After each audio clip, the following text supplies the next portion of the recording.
ඇත්තටම අර්ස සමාරුවත් එක්ක බැග්ගත් දාන්න කියලා තිබුණු තත්ත්වයක් මත බටහිර වෛද්‍යවරුන්ට මගේ මේ නියපොතු මැරෙනවායේ කියලා කියපුවාම ඒගොල්ලෝ කිව්වේ නෑ ඒක ඔබට සම්බන්ධයක් නෑ කියලා.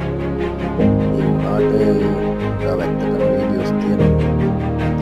මේ හැම එකක් එක දෙකකට සම්බන්ධයි. මොනවද නෑ.